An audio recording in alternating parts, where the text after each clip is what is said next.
Assalamualaikum warahmatullahi wabarakatuh. Perkenalkan, saya Yurka Larasati dengan NIM 2361205253. Video ini dibuat sebagai tugas mata kuliah Kepemimpinan yang diampu oleh Bapak Martanto MSI.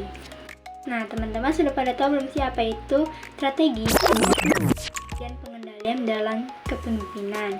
Nah, jadi strategi secara umum adalah rencana jangka panjang yang disusun untuk mencapai suatu tujuan tertentu yang membantu menentukan visi, menetapkan langkah-langkah, dan menyusun prioritas.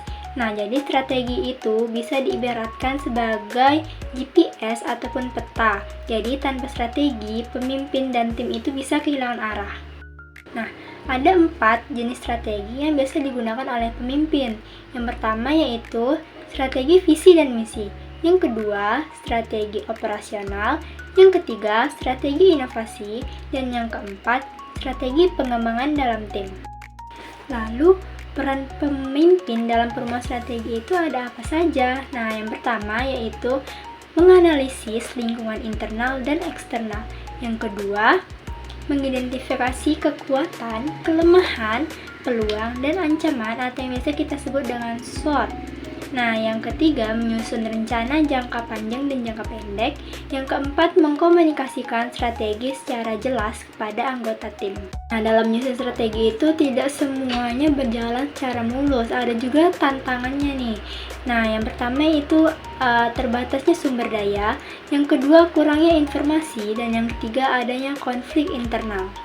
Nah, tadi kan kita sudah membahas tentang strategi, yang dimana strategi itu adalah arah ataupun rencana. Lalu bagaimana dengan pengendalian? Nah, pengendalian secara umum adalah proses untuk memastikan rencana yang dibuat telah benar-benar dilaksanakan dengan baik dan menghasilkan hasil yang diharapkan. Nah, pengendalian itu semacam kontrol ataupun rem. Dengan tujuan itu, biar pelaksanaan strategi yang telah dibuat sesuai dengan jalurnya. Dalam pengendalian, ada 3 jenis-jenisnya. Yang pertama yaitu pengendalian preventif, yang kedua pengendalian saat proses berlangsung, dan yang ketiga pengendalian korektif. Lalu dalam praktiknya, pengendalian juga didukung oleh beberapa alat bantu, misalnya laporan harian ataupun mingguan, rapat evaluasi tim, Key Performance Indicator atau KPI, dan yang paling penting adalah feedback langsung dari anggota tim ataupun dari pelanggan.